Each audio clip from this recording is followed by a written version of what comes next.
예, 오늘은 주의 부드러움입니다. 주의 부드러움. 주의 부드러움이 나를 크게 하셨으는데 나를 크게 하신 주의 부드러움. 이래 되겠습니다. 나를 크게 만든 주의 부드러움. 사무엘하 22장 36절입니다. 사무엘하 22장 36절 말씀 같이 읽겠습니다. 주께서 또한 주의 구원의 방패를 내게 주셨고 주의 부드러움이 나를 크게 만드셨나이다. 이번 주의 부드러움이 나를 크게 만드셨나이다. 나를 크게 만드신 주의 부드러움입니다. 오늘은 그 주의 부드러움에 대해서 좀 다루도록 하고 이제 말씀한 대로 본문 강의를 하겠습니다. 오늘 우리가 함께 공부할 말씀, 함께 묵상할 말씀은 바로 주의 부드러움입니다. 우리는 살면서 종종 부드러운 것이 강한 것을 이긴다는 그런 말을 듣곤 합니다. 특히 한국 문화에서는 예로부터 이러한 지혜가 깊이 뿌리내려서 일상에서 자주 인용되어 왔습니다. 이 말은 고대 중국의 철학자 노자의 도덕계에 나오는 유명한 구절인데 유능제강이라 그래요. 유능. 부드러운 것이 능히 강한 것을 제어한다. 이런 말인데 겉으로 약하게 보일지라도 유연하고 부드럽게 상황에 대처하는 것이 오히려 강경하게 맞서는 것보다 훨씬 더 효과적일 수 있다는 그런 의미를 담고 있습니다. 자연의 섭리 속에서 우리는 이 진리를 쉽게 발견할 수 있습니다. 끊임없이 떨어지는 물방울이 아무리 단단한 바위라도 결국에 구멍을 뚫어냅니다. 떨어지는 물방울이 바위에 구멍을 낸다 이러죠. 거침없이 흐르는 물길은 오랜 시간 동안 굳건한 돌을 깎아 매끄럽고 아름다운 형태로 변화시킵니다. 저 또한 어릴 적에 매일 강을 건너 학교를 다녔는데 강변의 모든 돌들이 매끈하게 다듬어져 있었던 기억이 생생합니다. 이는 흐르는 물의 부드러운 힘이 돌을 섬세하게 조각한 결과였습니다. 부드러움이 강함을 이기는 예는 우리 주변에도 흔히 찾아볼 수 있습니다. 웅장하고 거대한 나무도 거센 바람 앞에서는 가지가 꺾이거나 뿌리채 뽑히기도 합니다. 그러나 바람이 흔들리는 갈대는 잠시 눕는 듯 하지만 결코 꺾이지 않습니다. 대나무 역시 강풍에 흔들리긴 하지만 부러지거나 뿌리 뽑히지 않고 다시 일어섭니다. 우리 속담에 바람이 산을 깎는다는 말도 있듯이 보이지 않는 부드러운 힘이 거대한 것을 변화시키는 겁니다. 또한 작은 나무의 뿌리가 단단한 바위 틈새를 파고들어 결국 바위를 쪼개기도 하고 미미한 풀씨앗 하나가 견고한 콘크리트 바닥을 뚫고 나와 경이로운 생명력을 보여주기도 합니다. 이러한 자연의 원리는 성경의 지혜와도 놀랍도록 일치합니다. 잠언 25장 15절에 오래의 참음으로 통치자가 설득되나니 부드러운 혀가 뼈를 꺾느니라. 부드러운 혀가 뼈를 꺾느니라 했습니다. 이 구절은 물리적인 힘이 아닌 인내심과 부드러운 언어가 가장 완고한 마음조차도 변화시킬 수 있음을 명확히 보여줍니다.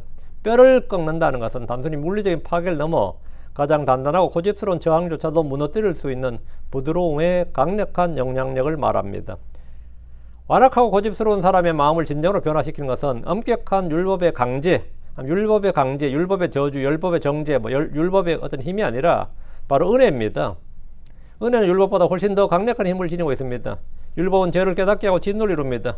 로마 4장 15절에 왜냐하면 율법이 진노를 이루기 때문이니라 말하며 율법이 죄를 드러내고 그에 대한 하나님의 공의로운 심판을 가져온다고 말합니다. 그러나 인간의 연약한 육신으로는 율법 요구를 온전히 이행할 수가 없습니다. 로마서 8장 3절에 이는 율법이 육신을 통해 연약하여 할 수 없는 것을 하나님께서는 하셨나니 율법이 육신을 통해 연약하여 할 수 없는 것을 하나님께서는 하셨나니 하나님 어떻게 하셨느냐요? 부드러운 것으로 주의 은혜, 주의 성령, 그러니까 주의 은혜를 부어주셨어. 주의 성령을 주셨어. 하셨다고요. 하나님께서 은혜를 통해 우리의 한계를 뛰어넘어 구원을 이루심을 말합니다. 마찬가지로 긍휼은 심판을 이깁니다. 우리 주께서는 무력이나 물리적인 힘이나 폭력이나 강압적인 힘을 통해서 인류의 구원을 이루지 않으셨습니다. 오히려 죄인들을 회개케 하고 그들의 삶을 변화시키며 영적으로 성장하게 하는 것은 오직 주님의 값없는 은혜였습니다. 주님 스스로 나는 마음이 오냐고 겸손하니라 말씀하셨습니다. 이 말씀은 그의 본질적인 성품을 드러냅니다. 주님은 엄하고 독하며 무자비한 분이 아니셨습니다.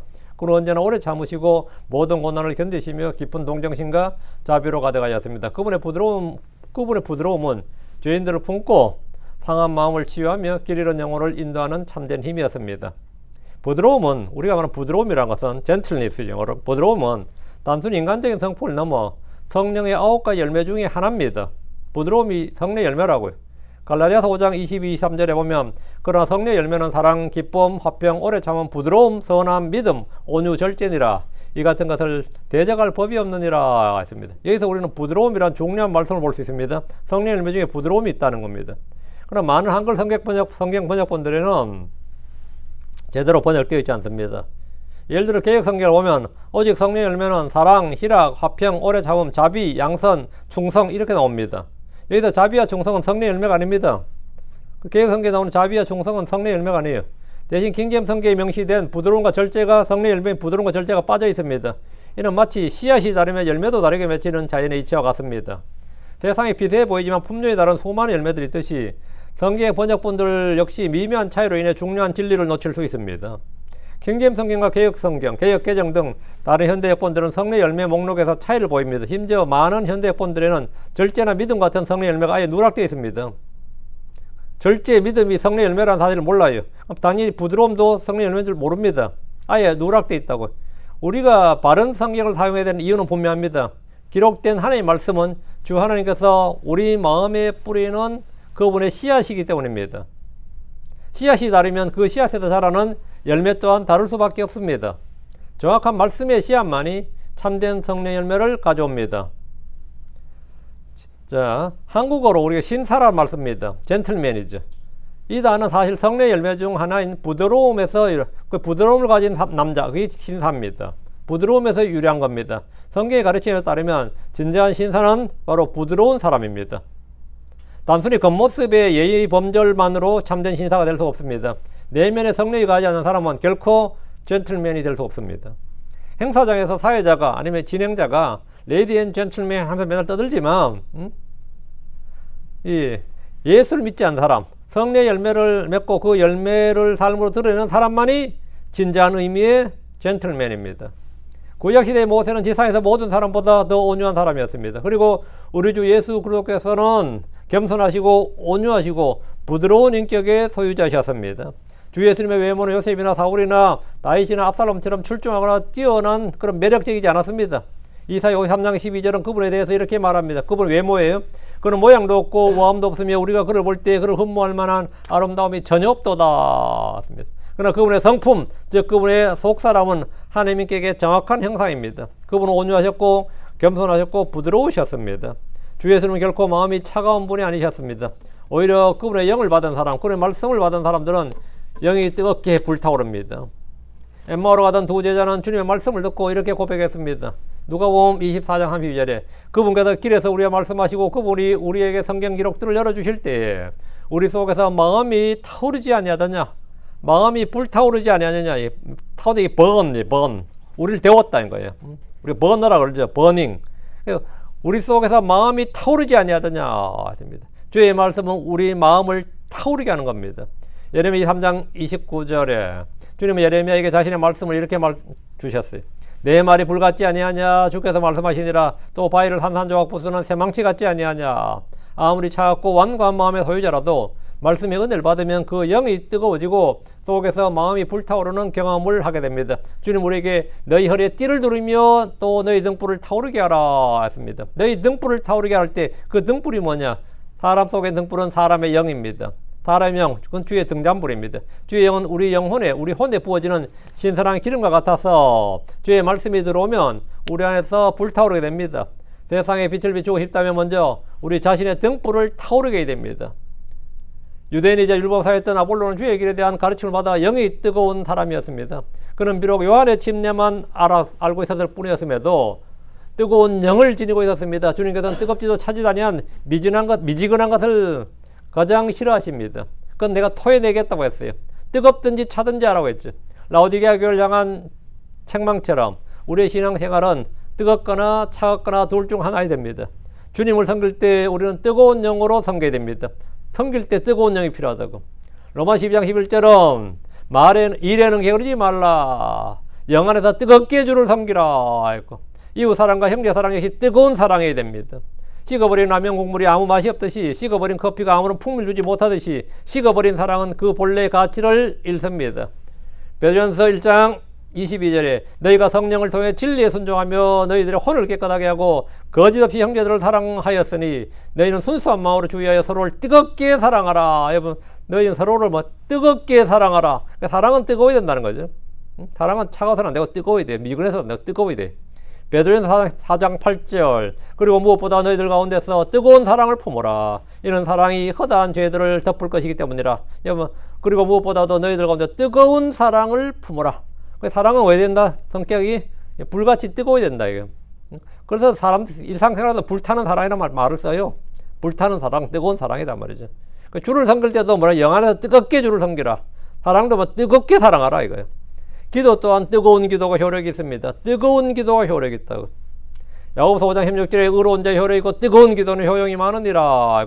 사도 바울은 에바브라가 뜨겁게 기도하는 사람이었음을 증언했습니다.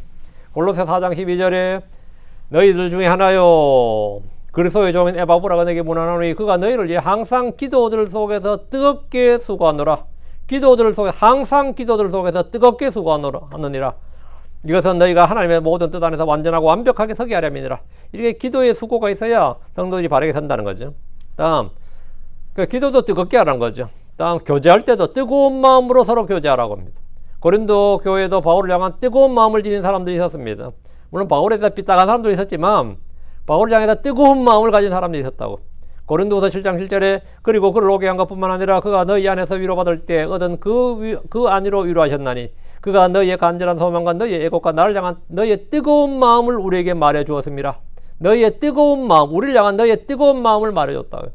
그래야 내가 더욱 기뻐하느니라. 그런 뜨거운 마음이 있는 누가 뭐 저도 마찬가지예요. 목사님 말씀 열심히 공부하고 있습니다. 요즘 영이 뜨거워졌습니다. 막 정신없이 하고 있습니다. 저도 마음이 기뻐요. 그러면 누가 열심히 공부한다 그러고 뜨거운 마음으로 이렇게 한다 그러면 기쁘지. 이 뜨거움, 왜 이 뜨거움을 이야기하느냐? 주님께서 불타오르게 하라. 주님의 말씀이 뜨겁다. 마음을 불태우고 우리 등불을 타오르게 하고 허리에 등불을 타오르게 하고 이렇게 이 말씀이 너희 등불을 타오르게 하라 그랬는데 바로 이 뜨거움에서 이 뜨거움이 성령의 뜨거움, 주의 뜨거움이 말이죠. 완악하고 강팍한 마음이 녹아내려서 온유함과 부드러움이 되는 겁니다. 그래요. 이 뜨거움이 이걸 만들어요. 뜨거움이. 용광로의 샘물은 본래 약해서 부드러운 것이 아니라 뜨거운 열기로 인해서 부드럽게 변형된 겁니다. 그 용광로의 샘물이 어떻게 해서 그 부드러운 샘물이 쇠가 어떻게 부드러운 샘물이 됐냐고요. 그런 뜨거운 열기 때문이죠. 달구어진 쇠는 그 자체로 약한 것이 아닙니다. 뜨거운 불에 의해서 일시적으로 부드러워진 겁니다. 그 불이 식을 때 쇠는 다시 본래 단단한 모습으로 돌아가 버립니다. 우리의 마음도 마찬가지입니다. 성령의 불과 말씀의 열기가 식으면 우리 마음은 다시 완고해지고 강팍해질 수밖에 없습니다. 뜨거운 뭐가 있어야지 마음이 부드러워지고 온유해진다 이 말입니다. 자, 본문 보겠습니다. 36절입니다. 주께서 또한 주의 구원의 방패를 내게 주셨나이다. 또 주의 부드러움이 나를 크게 만드셨나이다. 부드러움의 사전적 의미는 온유함, 친절함, 정중함, 상냥함 등 다양한 의미를 내포합니다. 성경에서 이 단어가 사용될 때는 단순히 성품의 부드러움만 의미하지 않습니다. 오히려 힘을 가지고 있으면서도 그것을 함부로 사용하지 않고 절제하며 약한 자들을 세심하게 돌보는 태도, 그 힘을 절제할 수 있는 그게 뭐냐 부드러움이에요. 힘을 절제하지 않고 힘이 약한 거, 그거는 부드러움이 아니고 힘이 약한 거예요. 약한 건 부드럽다는 게 아닙니다. 힘이 있는데 그 힘이 통제가 되고 절제가 돼서 사용될 때 뭐냐? 그걸 부드러움이라고 그래요. 부드러움. 힘을 가지고 있는데 그것을 함부로 사용하지 않고 절제하며 약한 자들을 세심하게 돌보는 태도, 이게 뭐냐? 부드러움이죠. 맹수도 호랑이든 사자든 어떤 포악해 보이는 맹수도 말이죠. 자기 새끼들 대할 때 혀로 핥아주는 거 보세요. 그 혀로 핥아주고 이렇게 할 때 보면 부드럽죠. 그 힘을 뭡니까? 그 이빨로 확 물고 그러면 안 되지. 물 때나 옮길 때도 보면 힘을 절제를 하잖아. 그 힘을 절제하면서 싹 한단 말이죠. 그게 돌보는 거예요. 그 세심하게 돌보는. 자기 힘을 완전히 절제하면서 돌보잖아요. 힘이 있으면서 해야 돼요. 힘이 없어서 내가 최선의 힘을 다한 게 하는 정도밖에 안 돼. 그럼 진짜 비참한 거고. 힘을 가지고 있으면 그걸 함부로 사용하지 않고 절제하면서 세심하게 돌보는 그것이 뭐냐? 성경에서 말하는 부드러움이에요. 다윗은 10편 18편 35절에서 주의 부드러움이 나를 크게 만들었도다 이렇게 고백합니다. 여기서 말하는 부드러움은 돌보는 마음과 손길을 뜻합니다. 돌보는 마음과 손길이에요. 어린아이를 돌보는 아버지와 어머니의 손길은 매우 부드럽습니다. 아무리 힘이 장사라도 애한테 내 펀치가 200kg 나온다, 180kg 나온다 해서 그렇게 휘두르는 사람 없어요. 자연스럽게 아주 힘이 완전히 절제된 상태에서 머리를 만지든지 몸을 만지지. 그럼 누굴 잡을 때도 조심해서 거기 딱 필요한 걸 딱 잡아서 옮기고 이러잖아요. 절제된 힘을 가지고 한단 말이죠. 그게 부드러움이라고. 아무리 힘센 어른이라도 그 힘을 아이들이나 특히 사랑하는 자녀들을 대할 때는 과시하지 않고 부드럽게 만지고 씻기며 보살핍니다. 주인이 어린 짐승이나 귀여운 개, 고양이를 만질 때도 마찬가지예요. 남자가 사랑하는 연인을 대할 때는 최대한 부드럽게 대하며 존중합니다. 부드럽게 대하지 거칠게 대하지 않습니다. 주의 부드러움이란 전능하신 하나님께서 마치 연약한 자를 돌보듯이 세심하게 다윗을 인도하시고 보호하셨다는 의미입니다. 이는 하나님께서 아비가 자식을, 어미가 아이를, 유모가 젖을 먹이듯이 온유한 목자가 양을 돌보듯 부드럽게 세밀하게 다윗의 삶에 개입하셨음을 보여줍니다. 다윗을 대할 때 그렇게 대했다고요. 다윗의 삶에는 수많은 실수와 죄악이 있었음에도 불구하고 하나님께서는 즉각적으로 그를 심판하거나 징계하지 않으셨습니다. 대신 오래 참고 기다리시면서 그에게 회개와 회복의 기회를 끊임없이 주셨습니다. 이것이 바로 주의 부드러움입니다. 하나님은 다윗을 거칠게 다루지 않으셨습니다. 급하게 다루지 않으셨고 최대한 진짜 절제를 통해서 오래 참고 부드럽게 조심조심. 하나님은 다윗을 강제로 통치하거나 억압하지 않으셨습니다. 공포로 통치하지 않으셨어요. 오히려 자신의 전능한 권한을, 전능하심 그 권능, 힘을 절제하시고 한없는 자비와 사랑으로 다윗을 다루심으로써 그가 스스로 성장하고 위대한 왕이 될 수 있도록 하셨습니다. 이는 마치 어린아이를 먹이고 입히고 자라도록 돕는 부모의 온유한 태도와 유사합니다. 그래서 부모도 성질 급하면 애 많이 패게 돼요. 애가 잘못해서 맞는 것도 있지만 내가 내 성질 못 익혀서 고함 지르고 손찌검 할 때도 있다고. 그거는 애의 문제가 아니라 자기 문제야. 그런 이제 부모들은 아이고 내가 애 못 가르치겠다 그래요. 한국 사람들이 자기 자식 못 가르친다는 말 하거든요. 예. 기본적으로 대부분 성격이 급해요. 다혈질이고. 인내와 이게 안 되기 때문에 그 엄마가 피아노 잘 친다고 자식한테 피아노 못 가르치고요.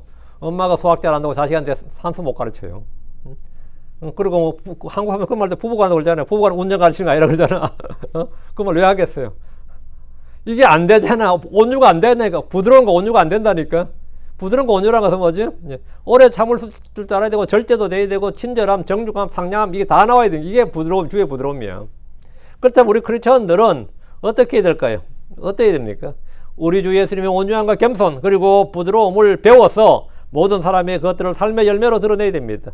디도서 3장 2절에 어떤 사람들에게도 악하게 말하지 말며 말다툼한 자들이 되지 말고 오히려 부드럽게 모든 사람에게 모든 온유함을 보이게 하라. 나 이 옛날 이런 구절 눈에 안 들었어요. 이런 게 눈에 안 들었어. 오히려 부드럽게 모든 사람에게 모든 온유함을 보이게 하라. 이렇게 해야 되는데 맨날 말다툼이나 하고 싸우고 뭐 치고받고 하니까 안 만들어도 될 적을 많이 만들었지. 주 예수님의 성품은 성령을 통해 우리 안에서 역사하며 밖으로 드러나야 됩니다. 이것이 바로 우리가 그분의 지혜요, 그분의 지체요, 그분의 가지로서 열매를 맺는 삶입니다.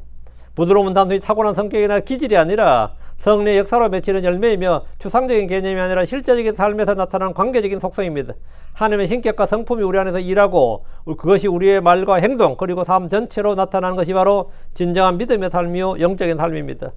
사도 바울은 그리스도의 온유함과 부드러움으로 성도를 대했습니다. 고린도후서 10장 1절에 이제 나 바울은 친히 그리스도의 온유함과 부드러움으로 너에게 간청하노라.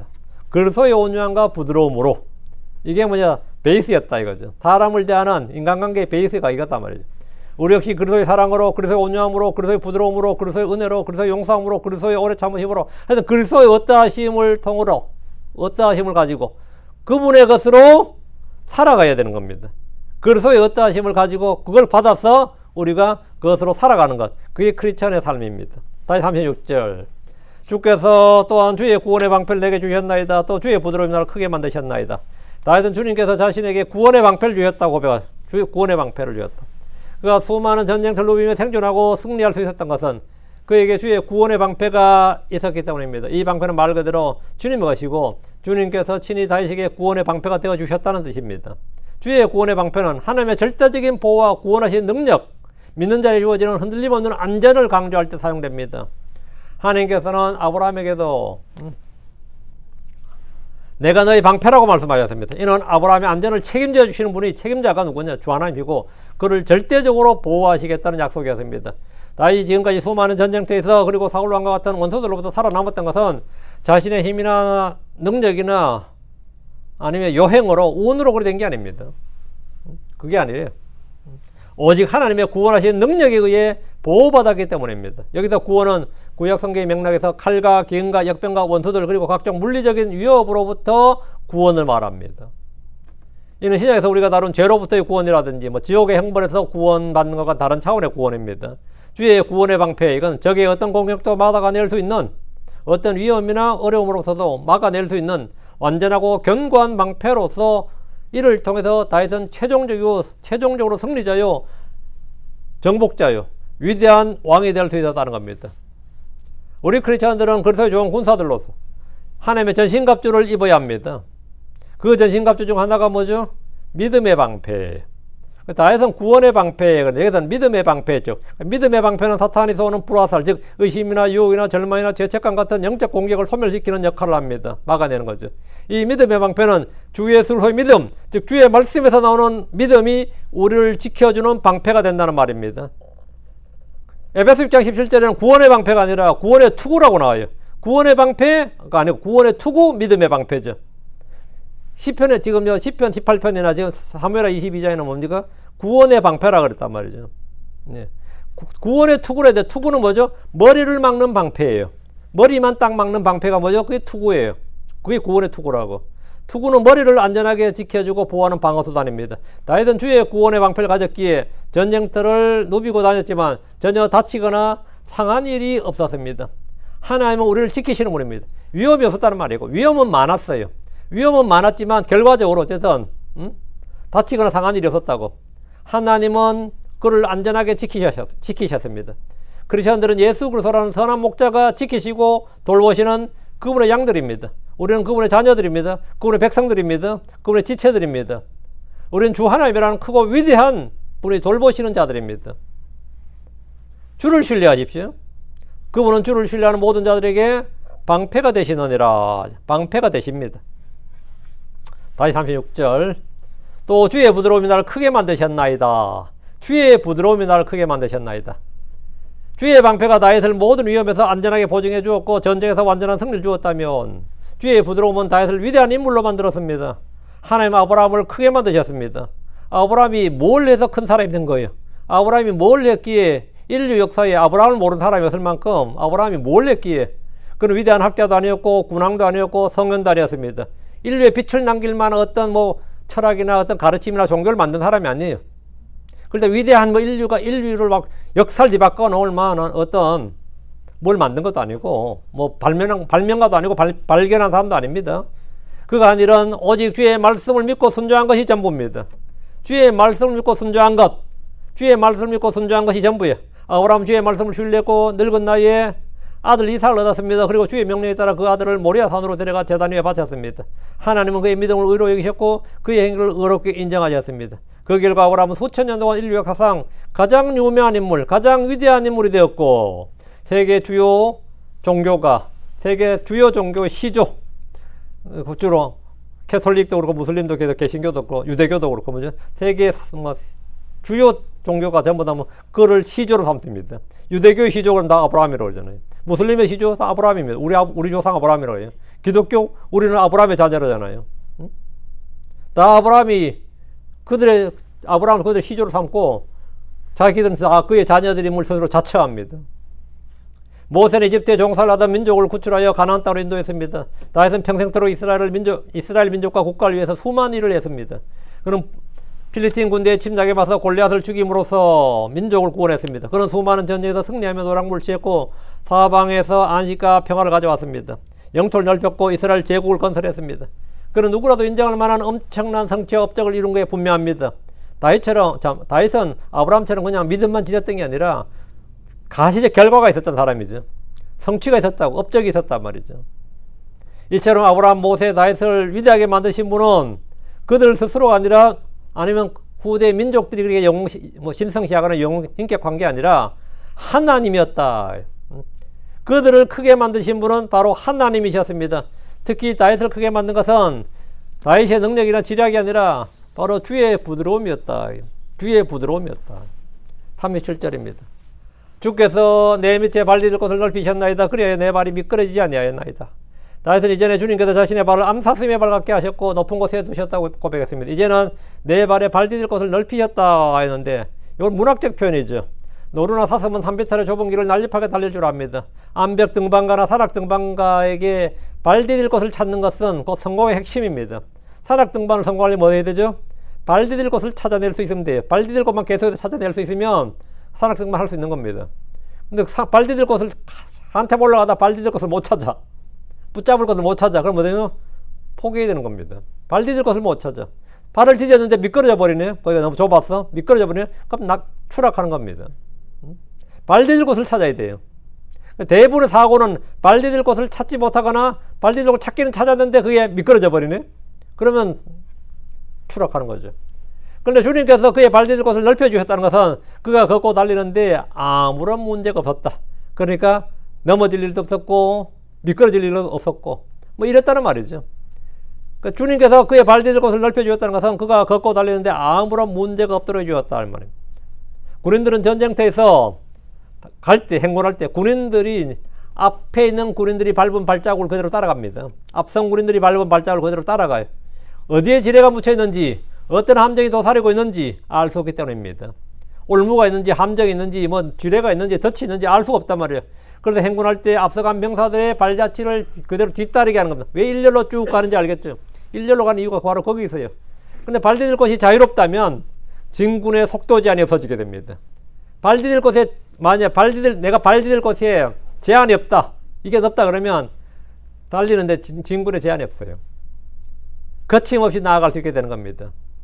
그게 예를 들어 뭐 예전에 6.25 전쟁 때 중국군이 막 내려올 때 거기 만약 지뢰가 다 설치되어 있었다면 중국은 그렇게 빨리 못 내려오죠.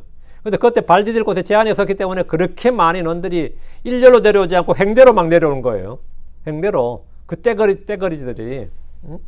그러니까 너무나 순식간에 그렇게 많이 내려올 수 있었던 거지.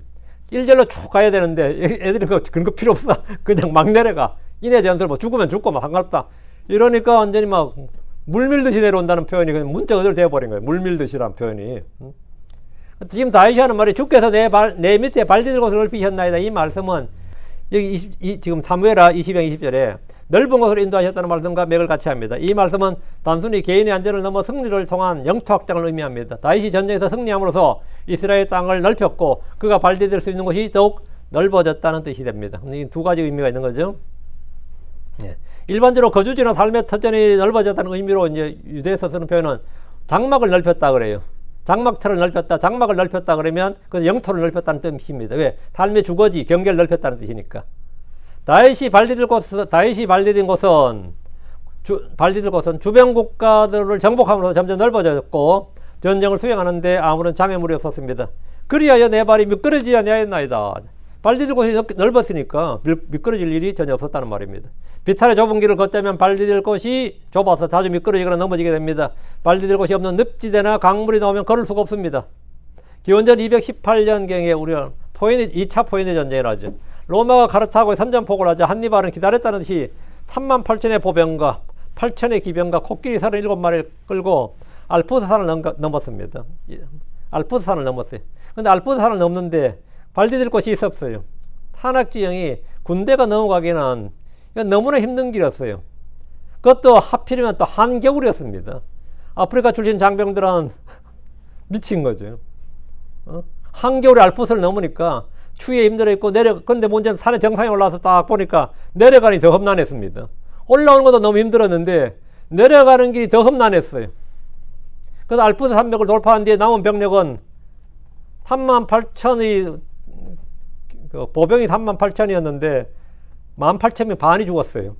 내려와서 해보니까 2만밖에 안 남았더라 이거예요. 기병이 6,000, 기병이 2,000이 죽었고 코끼리가 37마리를 동원했는데 코끼리가 어떻게 거기를 알프스로 올라가요? 그래가지고 코끼리가 더 생존력이 있어. 37마리 데려갔는데 뭐 5마리가 3마리가 남았다 그래요. 다 전멸을 안 했다 이거죠. 그 알프스의 좁고 험한 길에서 수많은 사람들이 죽었습니다. 이유가 뭐죠? 길이 없었어요. 그래서 길을 닦으면서 갔다는 겁니다. 다윗은 전쟁터를 다녔지만 진격의 고생을 한 적이 없었습니다.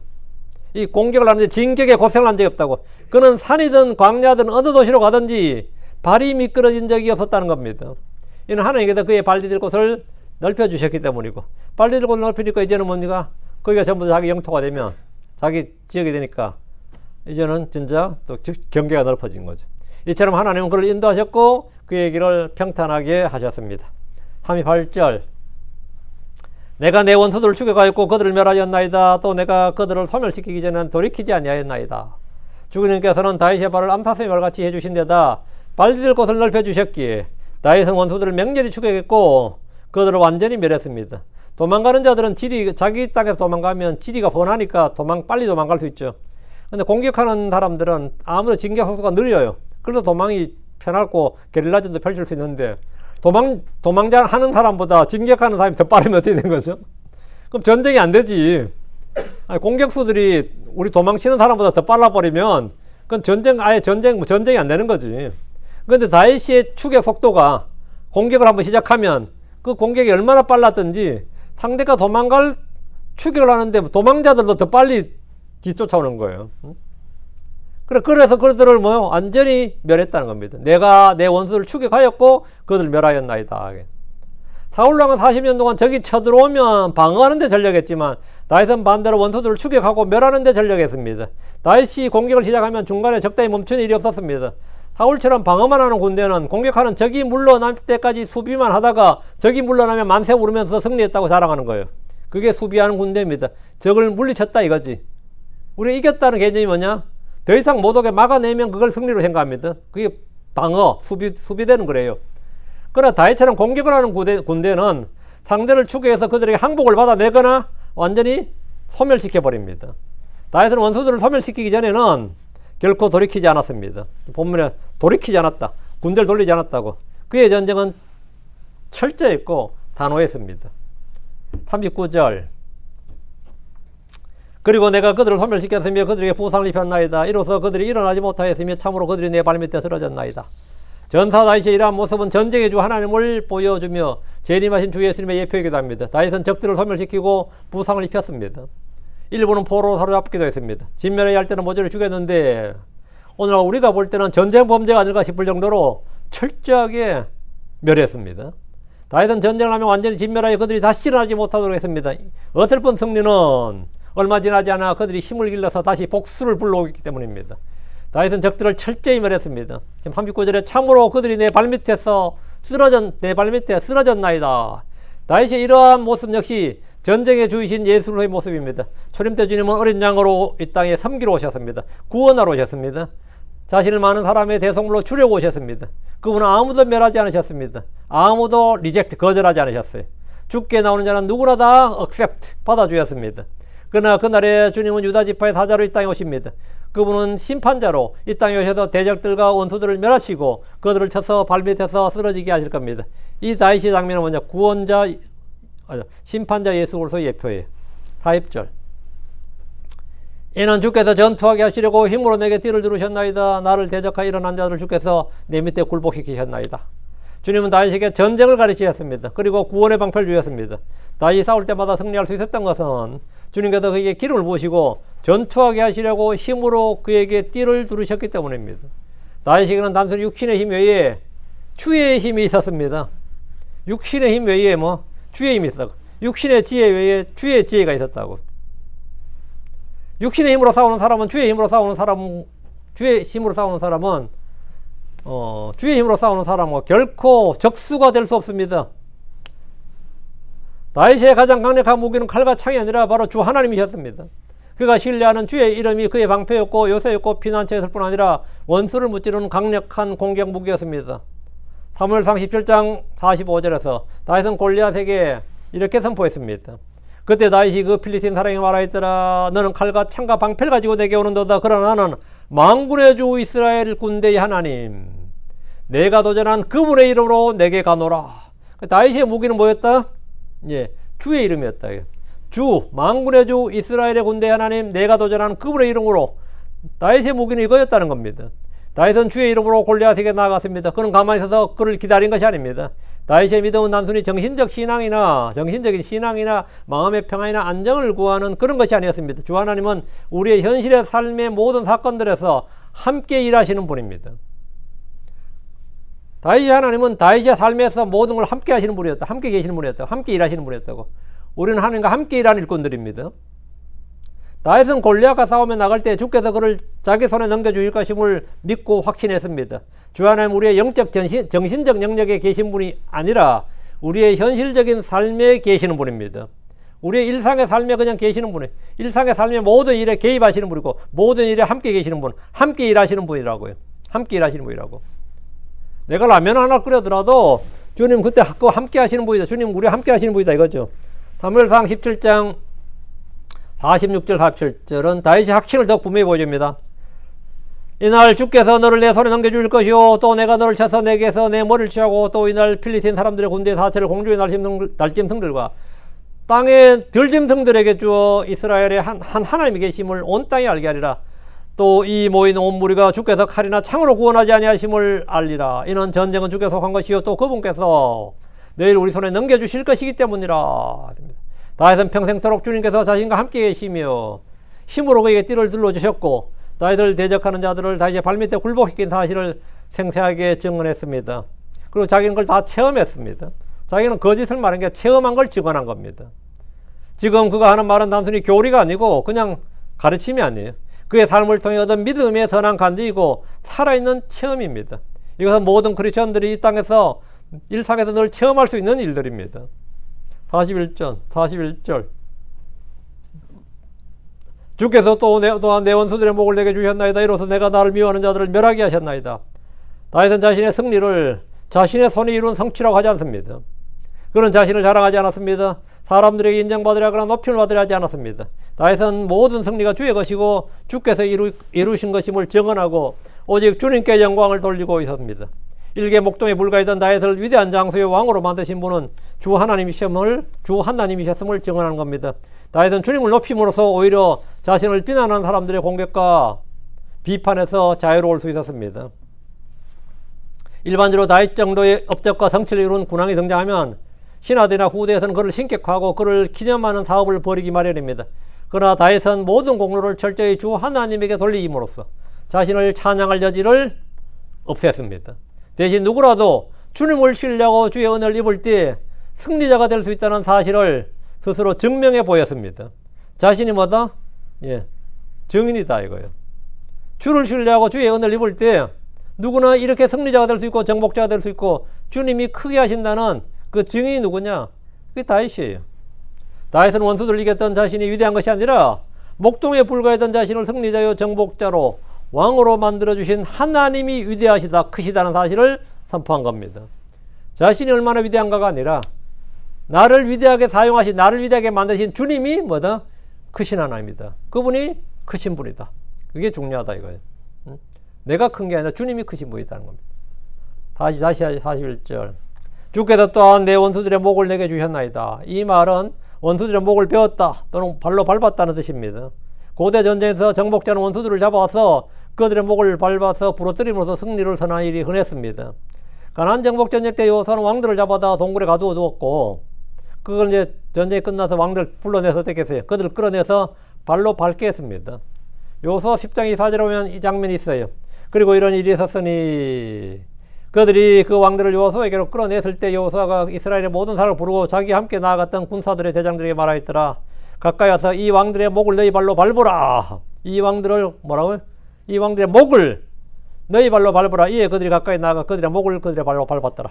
그럼 어떻게 되죠? 목을 밟으면 죽죠. 목을 밟으면 죽어요. 주께서 다윗에게 원수들의 목을 주었다는 것은 완전한 승리를 주었다는 뜻입니다. 이것은 동시에 우리 주 예수님의 궁극적인 승리를 예표하는 겁니다. 시편 110편 1절에 메시아에 대해서 이렇게 예언합니다. 주께서 내 주께 말씀하시기를 내가 내 원수들을 내 발받침으로 삼을 때까지 너는 내 오른편에 앉아있으라. 내 원수들을 내 발받침으로 삼을 때까지. 발받침이 뭐죠? 발로 밟는 거잖아요. 그게 발받침이에요. 발받침으로 삼을 때까지. 지상계름 때 주의 원수들은 주의 발 아래 엎드리게 되고 주님은 그들의 목을 밟을 것입니다. 참수형은 목을 쳐서 머리를 뭔가 분리한 형별이지만 머리를 몸에 그대로 두고 분리하지 않고 죽이는 쉬운 방법이 목을 발로 밟는 것입니다. 그러다 목배를 부러뜨려 버린 겁니다. 주님은 지금 하늘의 왕자에 앉아 계시며 그 원수들이 그분의 발받침이 될 때까지 기다리고 계십니다. 히브리서 10장 13절은 이 진리를 다시 한번 확인시켜 줍니다. 히브리 10장 13절 그 이후부터 그분의 원수들이 그분의 발받침이 될 때까지 기다리고 계시느니라. 그 이후부터 그분의 원수들이 그분의 발받침이 될 때까지 이처럼 다윗의 삶과 승리는 단순히 한 인간의 이야기가 아니라 다윗 한 개인의 이야기가 아니라 하나님의 부드러움과 강력한 권능이 어떻게 함께 역사하며 그분의 뜻을 이루시는지를 생생하게 보여주는 증거입니다. 그리고 이는 궁극적으로 우리 주 예수 그리스도의 승리와 통치를 예표하며 우리에게도 동일한 하나님의 부드러움과 능력이 함께 하심을 확신하게 합니다. 오늘 나를 크게 하신 주의 부드러움에서 다루고 계속해서 남은 부분은 다음에 다루도록 하겠습니다. 다음 시간에 계속하겠습니다. 잠깐 기도합시다. 이대적으로 간 주 하나님 감사합니다. 하나님 은혜 주셔서 기록된 주의 말씀을 강의하고 선포했습니다. 하나님 아버지 종에게 늘 지하 계시를 주시고 또 눈을 열어주셔서 성경 기록들도 열어주셔서 주의 말씀에 나오는 놀라운 것들을 보게 하시고 또 이 말씀의 풍성함을 또 그 풍부함, 풍요로움, 부유하심을 또 성도들이 잘 전달하고 보여줄 수 해주시고 나눠줄 수 해주실 간구합니다. 듣는 모든 혼들이 또 말씀을 믿음으로 받아서 마음의 보고에 간직하게 하시고 믿음과 잘 결합해서 또 말씀이 효과적으로 건너게 일하는 것을 체험하도록 하시며 또 우리 다윗이 그랬던 것처럼 믿음의 조상들이 저에게 보여준 그 예를 본받아서 그걸 본보기로 삼아서 저희들 또한 믿음의 삶을 살 수 있도록 해주시옵소서. 전능하신 주 하나님 저희는 아무것도 아닙니다. 그러나 저희를 위대하게 크게 만드실 수 있는 분은 주 하나님이십니다. 하나님께서 우리를 기름 부어주신 분이십니다. 사랑하는 아버지 하나님 저희를 장차 이 땅에서 왕가의 제사장으로 삼으시고 또 장차 주 예수를 함께 이 땅을 왕가 제사장으로 통치하게 하시는 그분을 저희가 말씀을 통해서 알고 믿습니다. 아버지 하나님께서 저희를 크게 만드시고 승리자가 되게 하셨는데 이제 이후로 계속해서 저희가 어떤 사람들인지 이거보다 주님이 저희 안에서 어떻게 일하시고 계시고 저희를 통해서 얼마나 위대하신 분인지를 온 세상에 알게 하는 그런 성도 되도록 도와주십시오. 감사드립니다. 주 예수 그리스도로 기도합니다. 아멘.